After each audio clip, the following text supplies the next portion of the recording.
Bismillah, assalamualaikum warahmatullahi wabarakatuh. Alhamdulillah hamdan tayyiban katsiran mubarakan fihi kama yuhibbu rabbuna wa yardahu, wa asyhadu an la ilaha illallah wahdahu la syarika lah, wa asyhadu anna Muhammadan abduhu wa rasuluhu salawatullahi wa salamuhu alaihi, thumma amma ba'du. Ikhwani rahimani wa iyyakum jami'an, walhamdulillah, segala puji bagi Allah tabaraka wa taala awalan wa akhiran, dan kita masih bisa berada di rumah di antara rumah Allah Subhanahu wa taala. Dan di dalam Islam yang namanya masjid itu disebut dengan rumah Allah Subhanahu wa taala. Maka masjid adalah tempat yang sangat mulia, sebagaimana disebutkan di dalam hadis yang diriwayatkan oleh Al-Imam Muslim dan yang lainnya, inna ahabba buqa'il ardi ila Allah masajiduha, sesungguhnya tempat yang paling dicintai oleh Allah Subhanahu wa taala di muka bumi itu adalah masjid. Dan juga masjid ini adalah rumah kedua, kalau tidak dikatakan rumah yang pertama bagi seorang muslim.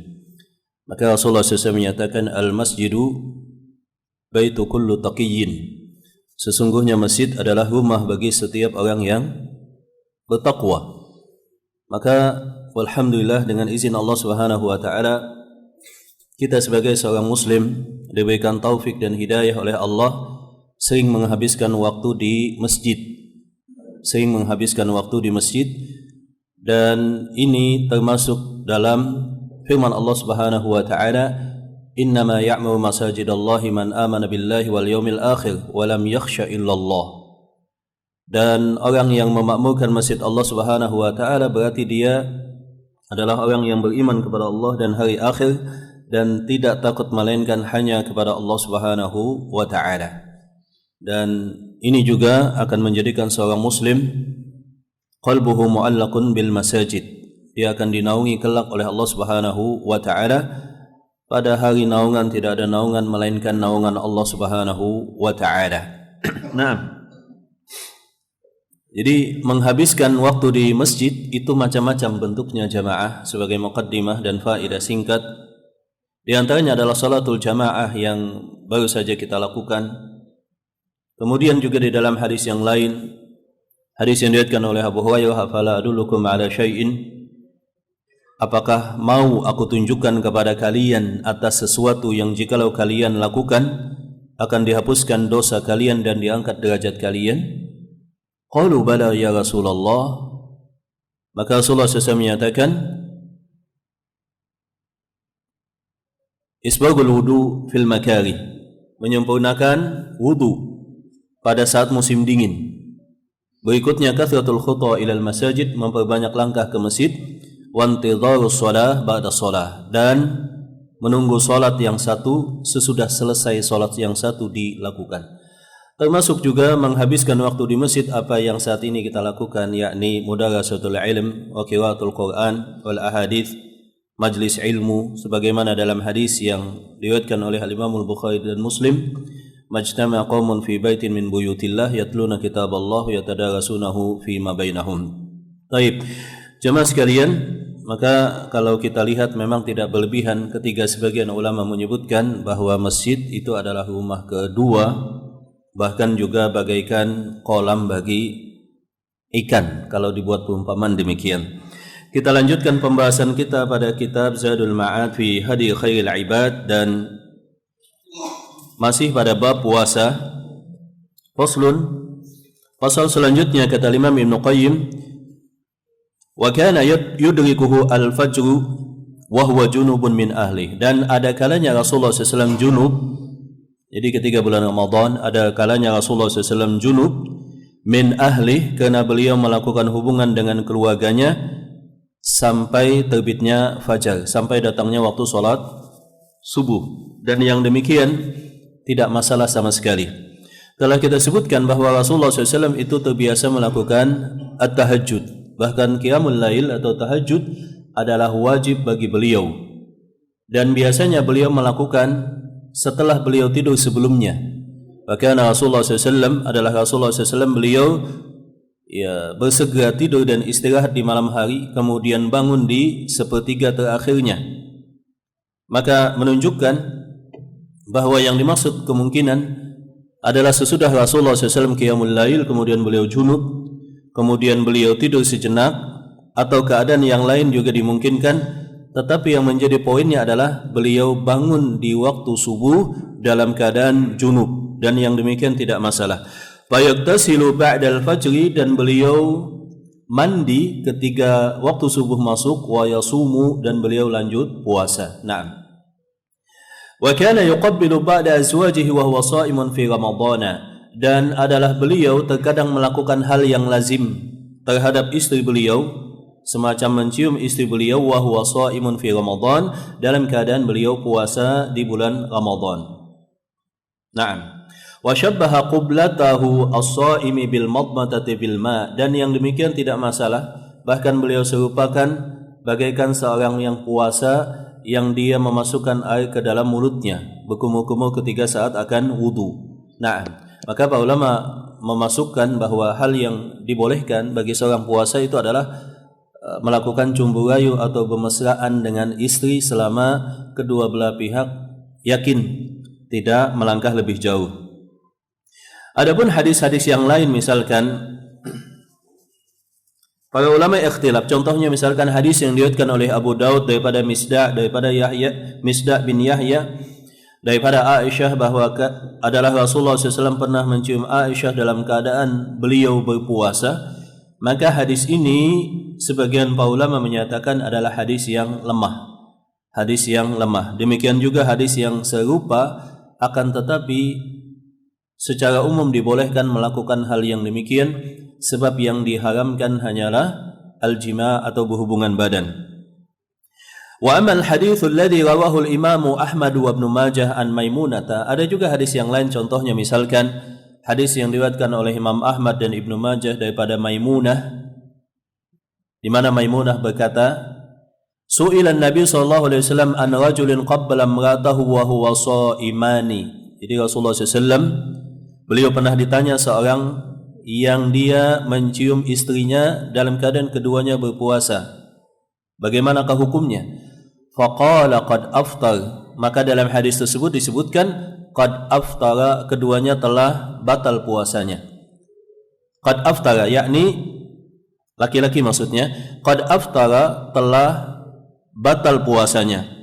Dan hadis ini adalah hadis yang tidak sahih atau hadis yang munkar dan derajatnya sangat lemah. Jadi hukum asalnya kembali bahwa dibolehkan hal yang demikian. Bahkan Rasulullah SAW juga melakukannya saat istri beliau haid. Beliau menyatakan bahwa dibolehkan semuanya kecuali al-jima'. Demikian juga ketika puasa, kembali ke hukum asalnya, maka dibolehkan bagi seorang suami melakukan apapun kepada istrinya selain al-jima', tentu saja satu-satunya sebagai pengecualian yang membatalkan puasa. Dan masing-masing orang mungkin bisa menakar dirinya apakah dia tidak terjatuh dalam hal yang demikian ditakutkan ataukah dia masih dalam keadaan aman. Adapun hadis yang misalkan disebutkan oleh sebagian para ulama bahwa Rasulullah SAW membedakan antara pemuda dengan orang tua atau keadaan-keadaan yang lain, misalkan hadis yang diriwayatkan oleh Abu Daud daripada Nasr bin Ali daripada Abi Ahmad Al-Jubairi telah memberitahukan kepada kami Israel, yakni Abu Al-Ambas daripada Al-Agar daripada Abu Hurairah, bahwa seorang laki-laki bertanya kepada Rasulullah SAW tentang seorang suami yang mencium istrinya. Farakhasa lahu, maka Rasulullah SAW memberikan dispensasi, keringanan untuknya dan menyatakan yang demikian boleh. Wa atahu akharu fasalahu fanahah. Tapi pada momentum yang lain datang laki-laki yang lain bertanya, maka Rasulullah SAW melarangnya. Di dalam hadis Abu Daud tersebut diceritakan, fa idzal ladzi rakhasa lahu syekh, ternyata setelah dilihat yang tadi dibolehkan oleh Rasulullah SAW, tidak masalah engkau mencium istrimu ketika saat engkau berpuasa, itu adalah syekh, dia sudah tua usianya. Walladzi nahahu syabun, dan yang dilarang oleh Rasulullah SAW dia masih muda. Naam. Dan hadis ini juga tidak sahih. Artinya kembali ke hukum asalnya jamaah sekalian, bahwa apapun yang dilakukan oleh seorang suami kepada istrinya daripada al-mubasyarat wal muqaddimat minal jima' itu dibolehkan, kecuali satu-satunya yang tidak diperbolehkan adalah al-jima'. Naam. Faslun wa kana min hadyihi isqatul qada'i amman akala aw syariba nasiyan. Dan termasuk juga petunjuk Rasulullah SAW, hukum yang beliau sebutkan adalah bahwa kita tahu bahwa hadis itu terkadang datang dengan hukum yang tidak ada di dalam Al-Quran, atau hadis datang sebagai penjelas daripada apa yang ada di dalam Al-Quran. Nah, di dalam Al-Quran disebutkan bahwa makan dan minum serta jima' itu pembatal puasa. Tetapi Rasulullah SAW kemudian menyatakan, man syariba au akala nasiyan falyutimma shaumahu fa innama at'amahu Allah wa saqah. Barang siapa yang dia sedang puasa kemudian dia lupa atau tidak sengaja dia makan dan minum, maka dia menyempurnakan puasanya. Sesungguhnya yang demikian Allah Subhanahu wa taala sedang ingin memberikan rezeki kepada dia. Falaysa hadzal aklu wasyubu yudafu ilaihi fayuftiru bih. Maka yang demikian tidak termasuk pembatal puasa. Dan ini dua keadaan kata para ulama. Yang pertama adalah dia lupa dia sedang puasa, maka yang demikian tidak batal. Yang kedua adalah dia tidak sadar bahwa dia sedang makan dan minum. Yang demikian juga tidak membatalkan puasa. Wallahu ta'ala a'lam bisawab. Idh la taklifa bi fi'lin naimi walan nasi. Ya mungkin saja seseorang lagi ketiduran misalkan di siang hari di bulan Ramadan, kemudian dia mimpi sedang makan dan minum, kemudian di sebelahnya ada makanan dan minuman, dia makan dan minum misalkan, maka yang demikian tidak masalah. Demikian juga orang yang sedang lupa. Maka di dalam Islam la taklifa bi fi'lin naimi walan nasi, tidak ada konsekuensi hukum atas seseorang yang masih tidur atau dia lupa. Dalam riwayat yang lain adalah al-mukrah, orang yang dipaksa. Dan termasuk juga al-majnun, orang yang gila. Ini enggak ada konsekuensi hukum. Jadi orang yang sedang tidur misalkan, atau orang yang lupa, atau orang yang dipaksa, maka tidak ada konsekuensi hukum sama sekali, baik dalam hal ibadah maupun di dalam hal perdata dan pidana di dalam al-Islam. Itu tidak dikenakan konsekuensi hukum. Naam. Faslun, kemudian pasal yang selanjutnya, walladhi sahha anhu annahu yuftiru as-saimi bil akli wasyubi wal hijamah. Kemudian beliau oleh Imam Ibnu Qayyim masuk pada pembahasan tentang hal-hal yang membatalkan puasa. Apa yang ijma' para ulama sepakat poinnya, beliau menyatakan, dan yang sahih daripada Rasulullah SAW bahwa puasa, orang yang puasa itu batal dengan al-aklu, dengan makan. Definisi makan itu adalah memasukkan sesuatu kemudian melewati kerongkongannya. Demikian juga asyubu, minum, makan dan minum. Patokannya bukan rongga mulut, tetapi patokannya adalah kerongkongannya, seperti itu. Wal hijamatu dan juga bekam. Jadi bekam juga tidak boleh bagi orang yang puasa. Wal qai'u, dan juga muntah. Yang disebut adalah berdasarkan hadis riwayat Abu Daud, barang siapa yang muntah puasanya tidak batal. Wa man istaqa'a, barang siapa yang berusaha memuntahkan sesuatu yang belum saatnya untuk muntah, faqad aftara, dia telah batal puasanya. Wal Qur'anu dalun ala anna al-jima'a mufattirun kal akli wasyurbi. Demikian juga berhubungan badan itu juga membatalkan seperti makan dan minum, dan tidak ada khilaf di dalam poin-poin utama ini. Jadi makan, kemudian minum, kemudian tadi bekam, kemudian sengaja muntah dan berhubungan badan, ini adalah 5 poin yang disepakati membatalkan puasa. Adapun poin yang lainnya itu diikhtilafkan. Secara umum para ulama, apapun yang sengaja dimasukkan melewati kerongkongan itu membatalkan puasa. Adapun jika bukan melewati jalan mulut atau hidung, maka hanya membatalkan jikalau sifatnya adalah gizi. Maka kasusnya misalkan adalah infus, yang demikian membatalkan. Adapun suntik medis maka tidak membatalkan. Wa dzakal Imam Ahmad minhu annahu kana yasubbul ma'a ala rasihi wa huwa sha'im. Dan Imam Ahmad beliau meriwayatkan bahwa adalah Rasulullah SAW beliau pernah menuangkan air di atas kepala beliau mandi di siang hari wa huwa sha'im, dalam keadaan beliau puasa.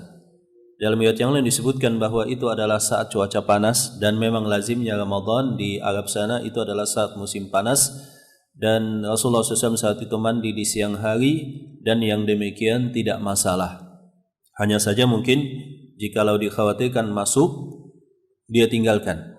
Contoh misalkan aktivitas olahraga renang, ya mungkin di bulan Ramadan ditahan dulu, dikhawatirkan, dan galabatul dhon, besar kemungkinan air akan masuk.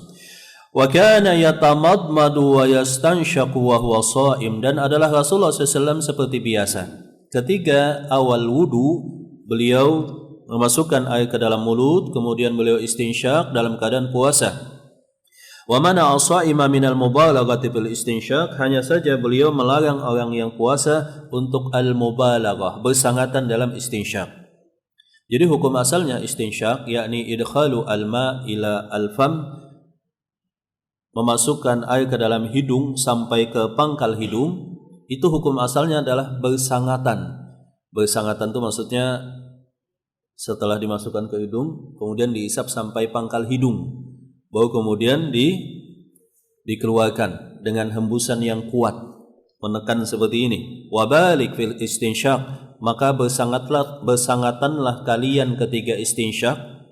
Jadi istinsyaq itu bukan hanya sekedar memasukkan biasa, tetapi ketika masukkan diisap sampai ke pangkal, baru kemudian dikeluarkan dengan menekan batang hidung. Wabalik bil istinsyaq, dan bersangatanlah kalian ketika istinsyaq, illa an takuna sha'iman, kecuali kalau kita sedang puasa, ya biasa saja, tidak perlu diisap sampai ke pangkal. Wala yasihu anhu annahu tajama wa shaimun. Dan adapun permasalahan bekam, ya permasalahan bekam, kata Imam Ibnu Qayyim, ada pembicaraan sedikit di dalamnya. Sebab memang di dalam masalah bekam ini ada beberapa hadis, misalkan ihtajama Rasulullah SAW wa huwa muhrimun sha'im. Rasulullah SAW beliau berbekam dalam kondisi beliau berihram dan puasa. Riwayat yang lain menyatakan ihtajama Rasulullah SAW wa huwa sha'im. Rasulullah SAW bekam dalam keadaan beliau berpuasa. Riwayat yang lain ihtajama Rasulullah SAW wa huwa muhrimun. Rasulullah SAW bekam dalam kondisi sedang ihram. Maka Al-Imam Ahmad setelah meneliti jalur periwayatan hadis tentang bekamnya Rasulullah SAW dalam keadaan ihram atau puasa, beliau menyimpulkan bahwa kedua hadis tersebut tidak sah, tidak sahih. Apa itu? Ihtajama Rasulullah SAW wa huwa sha'im, itu adalah hadis yang sangat lemah. Dan ihtajama Rasulullah SAW wa huwa sha'imun muhrimun, Rasulullah SAW bekam dalam kondisi sedang ihram sekaligus sedang puasa. Wa huwa sha'im itu tidak sah, wa huwa sha'imun muhrim itu juga tidak sah. Yang betul kata Imam Ahmad adalah ihtajama Rasulullah SAW wa huwa muhrimun. Rasulullah SAW berbekam sedangkan beliau dalam keadaan ihram. Jadi yang sahih itu adalah beliau sedang ihram. Adapun sedang puasa, sedang ihram dan sedang puasa, maka yang demikian adalah lemah. Kemudian beliau menjelaskan secara detail tentang riwayat-riwayat yang ada, tetapi kita simpulkan demikian insyaallah. Nah, jadi bekam itu juga membatalkan puasa. Walaupun ada khilaf sedikit, sebagian para ulama membatasi bekam yang tidak menyebabkan lemas pada badan itu boleh, dan sebagian yang lain menyatakan bahwa tanpa melihat kondisi orang yang dibekam, mau lemas mau dia tetap fit, dua-duanya tetap membatalkan puasa. Wallahu taala alam bisawab. Di dalam hadis yang lain diriwayatkan dari Anas bin Malik bahwa Rasulullah SAW melewati seseorang yang bekam, beliau katakan aftaral hajimu wal mahjum, yang dibekam dan yang dibekam dua-duanya telah batal puasa, dan hadis ini adalah hadis yang lemah juga. Wallahu taala alam bisawab. Nah, faslun, kemudian beliau masuk pada pasal selanjutnya, warawa anhu annahu iktahala wa huwa shaim, dan diriwayatkan bahwa Rasulullah SAW beliau memakai celak mata sedangkan beliau sedang dalam keadaan puasa. Dan beliau pernah keluar daripada rumah beliau dalam kondisi mata beliau itu penuh dengan celak ismit. Kalau kita lihat memang ada jenis celak dari batu yang disebut dengan ismit, dan itu menajamkan pandangan dan menyehatkan mata, kata Rasulullah SAW.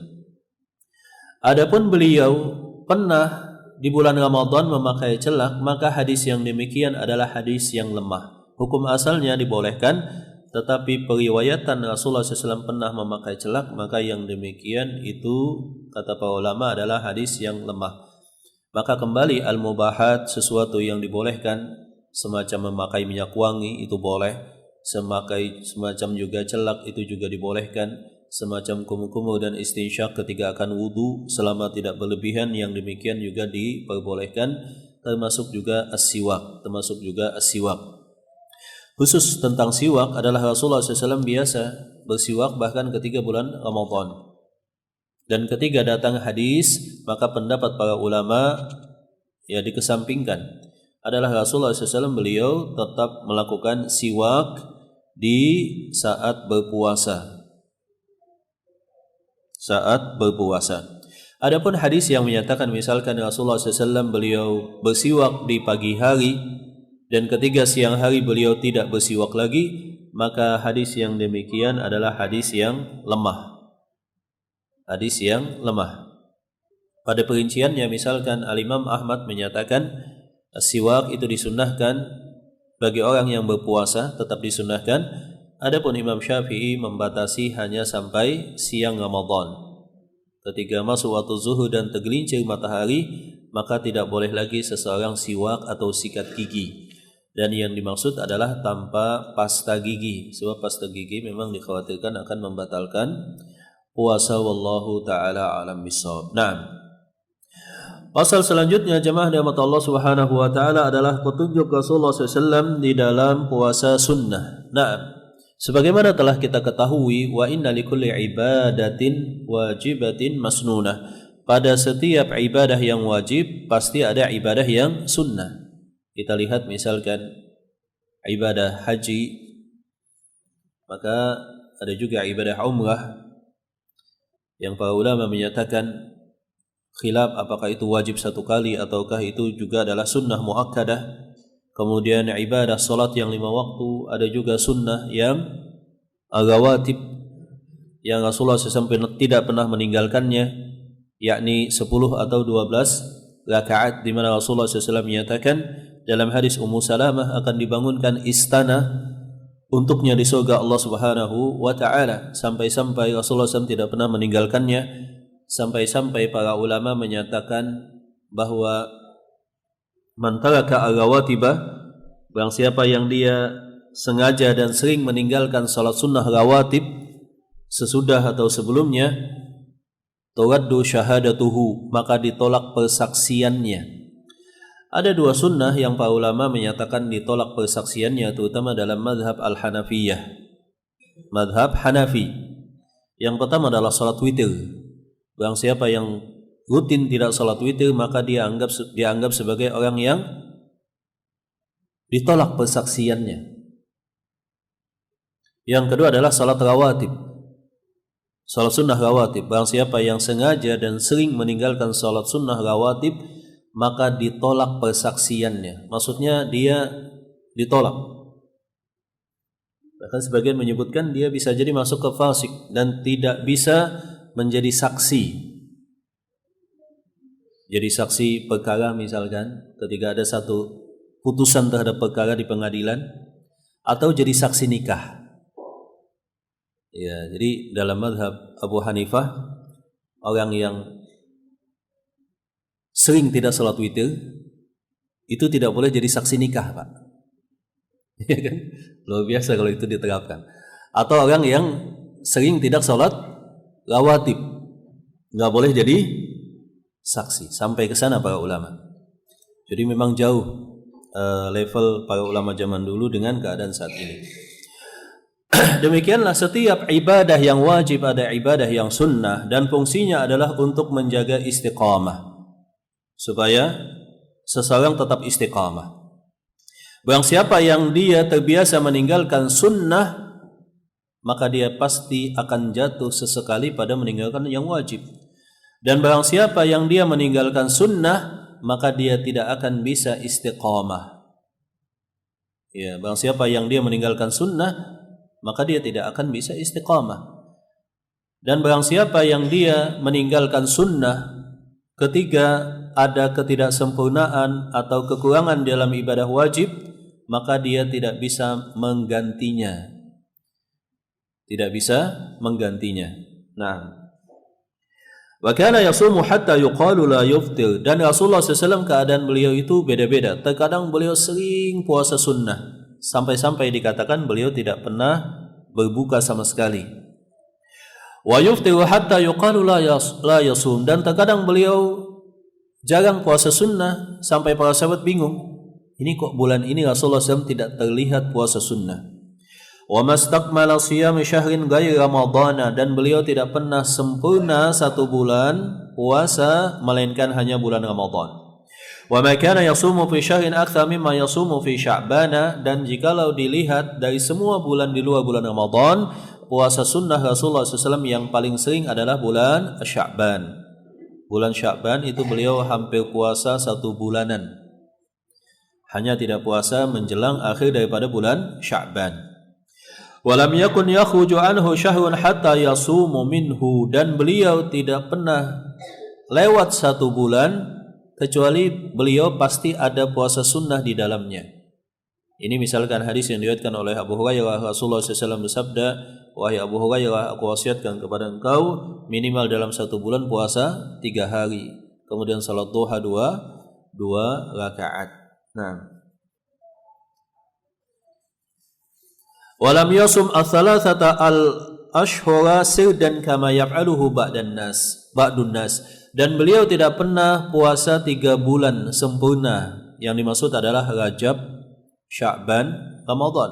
Sebagian orang yang mungkin semangat, dia bersemangat dengan alasan untuk mempersiapkan Ramadan, tetapi tanpa ilmu, dia puasa Rajab 1 bulanan, lanjut puasa Sya'ban 1 bulan, lanjut puasa Ramadan. Yang demikian tidak pernah dilakukan oleh Rasulullah SAW, bahkan sebaliknya beliau melarang yang demikian. Wa kana yataharra siyama yaumil itsnini wal khamisi. Beliau itu senantiasa menjaga, betul-betul menjaga puasa Senin dan Kamis. Beliau menyatakan bahwa itu adalah saat di mana amal diangkat, dan aku ingin amalku diangkat kepada Allah dalam kondisi aku sedang berpuasa. Nah, Senin dan Kamis saat amal diangkat. Ada keterangan tambahan dalam hadis yang lain, Senin adalah hari di mana dilahirkan oleh beliau oleh Allah Subhanahu wa taala. Qala Ibnu Abbas, kana Rasulullah SAW la yuftiru ayyamal bidhi fi hadarin wala safarin. Dan adalah Rasulullah SAW tidak pernah beliau tidak puasa pada ayyamul bid, baik sedang saat mukim atau sedang safar. Ayyamul bid yang dimaksud adalah hari ke-12, 13, 14 dan 15. Jadi teknis puasa 3 hari di bulan Ramadan itu bisa acak paling enggak dalam 1 bulan ada 3 hari. Tetapi yang lebih utama teknisnya adalah digandeng di tengah, yakni saat hari ke-13, 14 dan 15. Jikalau kita sulit melakukan demikian atau terlewat atau ada halangan, maka minimal kita hitung dalam 1 bulan ada minimal 3 hari puasa sunnah. Hal yang demikian wallahu a'lam mungkin berkaitan dengan bahwa satu ibadah itu dilipat gandakan sebanyak 10 kali lipat. 3 hari berarti setara dengan 1 bulan. Wa qala Ibnu Mas'ud kana Rasulullah SAW yasumu min ghurati kulli syahrin 3 ayyamin. Adalah Rasulullah SAW beliau memulai puasa pada setiap awal mula bulan sebanyak 3 hari. Ini dalam riwayat yang lainnya. Wa qalat Aisyah lam yakun yubali min ayyi syahrin yasumuha. Dan adalah Rasulullah SAW, kata Aisyah, beliau terkadang tidak mempedulikan bulan apa yang beliau puasa. Intinya beliau puasa sunnah minimal 3 hari di bulan tersebut. Wa amma siyamu ashri dzilhijjah faqad ikhtulifa anhu fihi faqalat Aisyah ma ra'aituhu sha'iman fil ashri qattu. Adapun puasa di 10 hari bulan Dzulhijjah, yakni puasa Asyura, maka Aisyah menyatakan aku tidak pernah melihat Rasulullah SAW puasa. Nah, ini kemudian pembahasan beliau Al-Imam Ibnu Qayyim, metode beliau dalam kitab ini beliau jelaskan panjang. Saya lihat di sini khusus menjelaskan puasa Asyura itu sampai berapa halaman ini ya? 10 halaman lebih. Karena beliau membantah syubhat yang menyatakan bahwa puasa Asyura itu tidak ada. Contohnya misalkan penentangan hadis Abdullah bin Abbas bahwa Rasulullah SAW ketika datang ke Madinah beliau puasa Asyura. Tapi dalam hadis yang lain di akhir hidup beliau, kalau tahun depan kita akan puasa di tanggal 9. Kemudian dalam satu hadis disebutkan itu adalah kebiasaan Yahudi. Dalam hadis yang lain itu adalah kebiasaan kaum kafir Quraisy. Ada beberapa hal yang beliau ulas, kemudian beliau jelaskan, kemudian beliau sesuaikan. Walhasil kesimpulannya adalah puasa Asyura tetap hukumnya adalah sunnah. Tetap hukumnya adalah sunnah, dan ini sampai menghabiskan 10 halaman lebih. Jadi terkadang Al-Imam Ibnu Qayyim dalam kitab ini uniknya sebagian kadang hanya ringkas dan sekilas, sebagian kadang ada beberapa poin panjang betul sampai 20-30 halaman. Contohnya misalkan yang sebelumnya kita temukan itu dalam pembahasan selesai i'tidal turun untuk sujud. Apakah lutut, apakah tangan, itu sampai puluhan halaman. Poin itu saja. Padahal poin yang lain hanya sekilas. Atau kemarin masalah apa ya? Masalah puasa wisol. Sampai hampir 10 halaman. Padahal yang lain singkat. Kemudian puasa sunnah, beliau hanya menjelaskan singkat bahwa puasa sunnah itu intinya adalah Senin dan Kamis. Kemudian intinya adalah puasa Nabi Daud, kemudian puasa 3 hari setiap bulan, kemudian puasa Syawal, kemudian puasa Arafah. Tapi ketika membahas tentang puasa Asyura, beliau di sini sampai membahasnya 10 halaman dan mungkin nanti kita persingkat. Walhasil kesimpulannya adalah puasa Asyura itu disyariatkan. Tidak ada pertentangan dalam riwayat-riwayat yang ada. Adapun pertentangan itu hanya kesan sekilas, kata beliau. Kalau kita dalami dan pahami lebih lanjut, tidak ada pertentangan sama sekali. Wallahu ta'ala a'lam bissawab. Nah,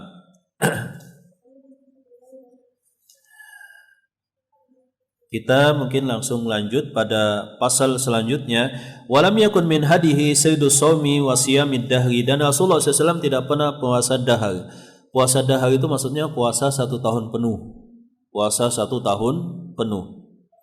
Dan para ulama berbeda pendapat tentang puasa ad-dahru ini. Puasa 1 tahun penuh di luar Idul Fitri dan Idul Adha, serta 3 hari di Ayyamut Tasyrik, tanggal 10, 11 dan 13 Dzulhijjah. Jadi barang siapa yang mau puasa dahar, puasa kontinu 1 tahun, itu pun tidak boleh pada Idain, Idul Fitri dan Idul Adha. Yang kedua apa tadi?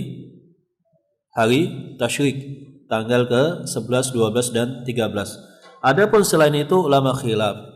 Ada yang menyatakan yang demikian dibolehkan, ada yang menyatakan yang demikian dimakruhkan. Tetapi hukum yang Lebih kuat insyaallah yang demikian diperbolehkan bagi siapa yang tidak membebani dirinya dan tidak dipaksakan. Maka diriwayatkan bahwa Aisyah beliau puasa ad-dahar, puasa selama-lamanya kecuali tadi 5 hari tadi saat Rasulullah SAW wafat. Bahkan sebagian riwayat menyebutkan demikian juga sebagian istri Rasulullah SAW, sebab memandang bahwa istri kelak berkumpul di surga bersama suami yang terakhir yang meninggal. Dan memang bagi istri-istri Rasulullah ada kekhususan, tidak boleh dinikahi sesudahnya. Nah, demikian juga dimakruhkan puasa pada hari Sabtu misalkan, pada hari Sabtu. Mungkin sampai di sini dulu pembahasan kita, nanti kembali kita lanjutkan insyaallah. Sampai di sini jemaah, mungkin ada pertanyaan atau ada tambahan dipersilahkan.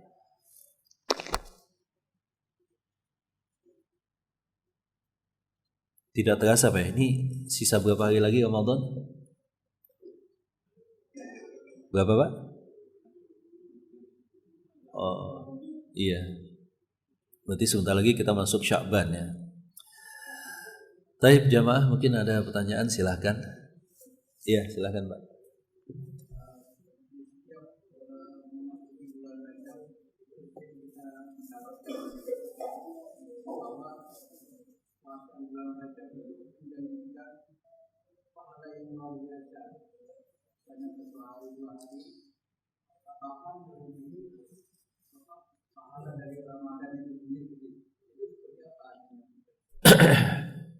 Iya, tidak ada hadis yang demikian Pak.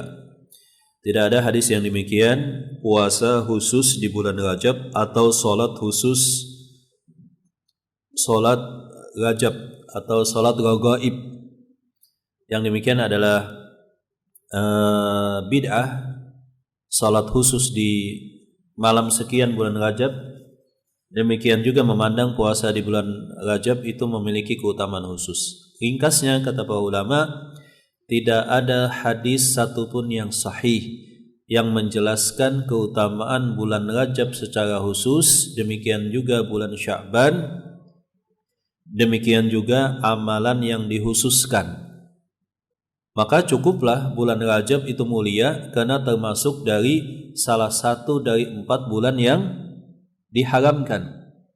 Ya, salah satu daripada 4 bulan yang diharamkan, Rajab, Dzulqa'dah, Dzulhijjah dan Al-Muharram. Ini kan 4 bulan yang diharamkan, yang dimuliakan dalam Islam. Pahala dilipat gandakan dan dosa juga dilipat gandakan. Seseorang wajib memperbanyak ibadah secara umum. Jadi tidak ada ibadah khusus, tidak ada keutamaan khusus. Tapi keutamaan Rajab adalah salah satu di antara bulan yang Al-Muharram tadi, 4 bulan yang diharamkan. Dan keutamaan bulan Rajab dan Sya'ban, karena Ramadan adalah bulan yang sangat mulia, maka Rajab dan Sya'ban itu mulia karena dekat dengan bulan yang sangat mulia. Maka ditekankan untuk persiapan, untuk meningkatkan amalan, siap-siap sebelum datangnya bulan Ramadan. Adapun ibadah khusus tidak ada Pak. Misalkan puasa Ramadan, puasa Rajab pahalanya sekian, yang demikian tidak ada. Kalaupun ada itu hadisnya palsu atau sangat lemah, dibuat-buat gitu maksudnya. Nah, salah satu sebab yang menjadikan banyak hadis palsu beredar di masyarakat adalah ketika sebagian ahli ibadah itu memotivasi kaum muslimin melakukan satu ibadah yang tidak ada dalilnya, atau ada dalilnya supaya masyarakat itu semangat beribadah, dibuatlah motivasi dalam bentuk hadis. Padahal itu adalah hadis yang membuat redaksinya. Man kadzdzaba alayya muta'ammidan falyatabawwa maq'adahu minan nar. Barang siapa yang menyatakan ini hadis padahal bukan hadis, dia tahu yang demikian, maka siap-siap untuk menempati tempatnya di neraka Allah Subhanahu wa taala, dan itu diharamkan. Jadi menyampaikan hadis palsu itu diancam dengan neraka Allah Subhanahu wa taala. Dan kita lihat banyak dai atau ustadz tidak hati-hati, atau dia sengaja memotivasi, sudah tahu hadisnya palsu tapi tetap disampaikan. Seperti itu. Jadi tidak ada yang demikian Pak. keutamaan khusus atau ibadah khusus di bulan Rajab, termasuk puasa khusus. Ya, puasa sunnah biasa boleh, tidak masalah. Semua ibadah juga tetap seperti biasa. Bulan Rajab mulia karena apa tadi? Salah satu bulan yang diharamkan, dan mulianya Rajab dan Sya'ban karena dekat dengan bulan yang sangat mulia sebagai bentuk persiapan masuk ke bulan Ramadan. Taib, ada yang lain silakan.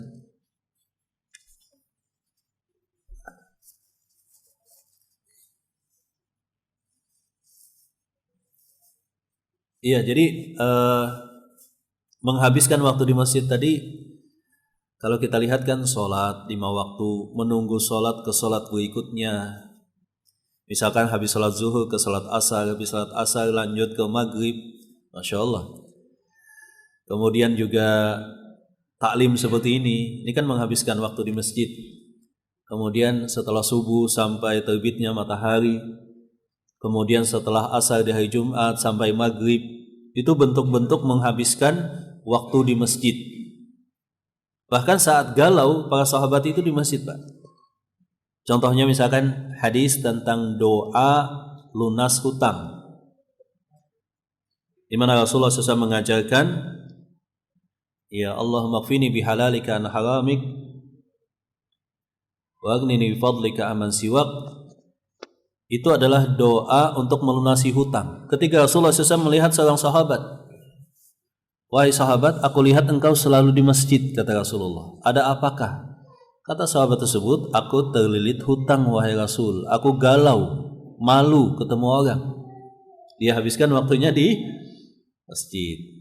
Yang unik lagi ada hadis Ali. Ada hadis ketika Rasulullah SAW mencari Ali, datang kepada Fatimah, wahai Fatimah, di mana suamimu? Kata Fatimah, tadi telah terjadi cekcok, perselisihan antara aku dengan suamiku. Aku marahin suamiku, tapi biasanya habis dimarahin ke masjid. Maka Rasulullah SAW datang ke masjid, menemukan Ali sedang tidur. Beliau katakan, kum ya Aba Thawab, wahai Ali, sebab saat itu tidur di pasir di masjid, lantainya pasir seperti itu. Kum ya Aba Thawab, bangunlah wahai Ali. Ya, jadi luar biasa zaman dulu kalau galau ke masjid. Kalau dimarahin istri juga ke masjid. Kalau sekarang dimarahin istri, Masya Allah, apa bahaya kemana-mana mungkin. Jadi Masya Allah, penting mencari mantu itu yang kalau dia cekcok sama istrinya ke masjid, nggak kemana-mana. Pasti kalau sudah dimarahin, istrinya sudah tahu. Pas datang tamu, Bu, mana suaminya? Wah, tadi habis saya marahin. Biasanya habis dimarahin, cari aja di masjid, pasti ada di sana. Nah, seperti itu. Subhanallah. Itu namanya hatinya sudah terpaut dengan masjid. Kalau konteks sekarang misalkan pulang ternyata pintu nggak dibukain karena istri lagi marah malam hari, ada cekcok, ya tidur di masjid gitu ya. Ya, ada pertanyaan lain silakan jawab. Ya.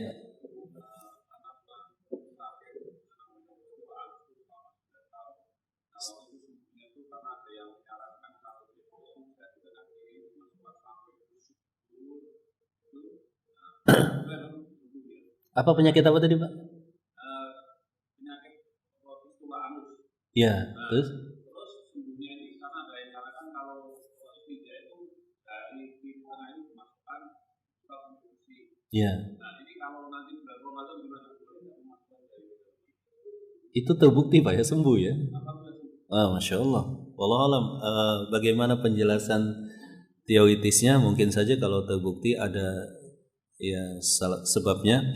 Yang demikian kata para ulama tidak boleh memasukkan sesuatu ke dalam rongga badan saat ketika puasa.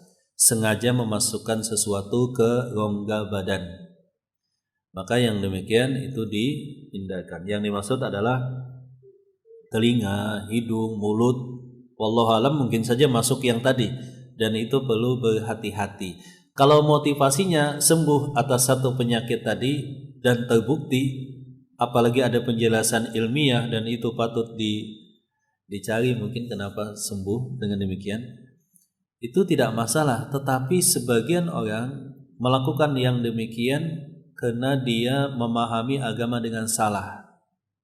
Ada sebagian orang yang dia bahkan buang angin pun dia dicuci. Atau ketika dia buang hajat, dia berpendapat harus sampai ke dalam dicucinya, dimasukin tangan. Ada juga sebagian orang yang misalkan ketika buang air kecil harus dipijat dan semacamnya. Maka yang demikian kalau dalam konteks hukum adalah pandangan yang salah. Tapi dalam konteks tadi berobat mungkin ada rahasianya, kemudian ternyata antum sembuh, wallahu alam, mungkin ada penjelasannya. Intinya kalau bulan Ramadan memasukkan sesuatu sengaja ke rongga badan, yang saya lihat bacaannya di kitab-kitab ulama adalah hidung, mulut, dan telinga. Mungkin saja masuk juga yang demikian. Maka yang demikian lebih hati-hatinya jangan, Pak. Lebih hati-hatinya. Nah.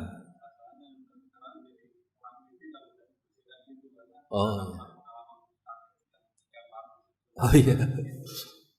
Wallahu a'lam, mungkin bisa ditanyakan kepada yang lain ya. Kalau masuk rongga dalam ketiga saat puasa, nah mungkin bisa ditanyakan Pak ke yang lain.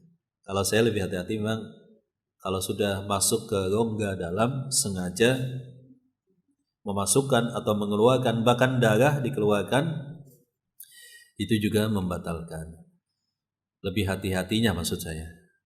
Tapi bisa jadi mungkin ada pembahasan lain. Silakan satu lagi mungkin kalau ada pertanyaan. Iya Pak.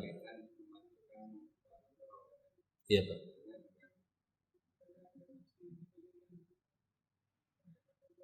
Tatembat gitu ya. Iya. Yang dimaksud adalah batasan rongga tersebut. Kalau telinga biasanya ada batas di mana kalau lewat itu akan sakit gitu ya, rongga gitu ya, gendang atau apa. Kalau hidung misalkan pangkal batasnya, kalau masuk di sini nggak masalah. Kalau mulut, rongga mulut masih nggak masalah, batasnya di sini, seperti itu. Ada batas setiap rongga, kalau itu terlewati maka akan batal. Seperti itu Pak. Kalau cuma sekedar ketembat, masukkan air ke hidung, rongga hidung, kemudian ke rongga mulut tidak batal.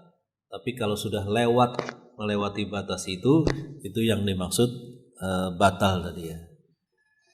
Itu yang dimaksud batal. Nah, taib mungkin sampai di sini dulu, semoga bermanfaat. Mohon maaf kalau ada yang berkenan. Subhanakallahumma rabbana wa bihamdika asyhadu an la ilaha illa anta astaghfiruka wa atubu ilaik. Wa akhiru da'wana alhamdulillahi rabbil alamin. Assalamualaikum warahmatullahi wabarakatuh.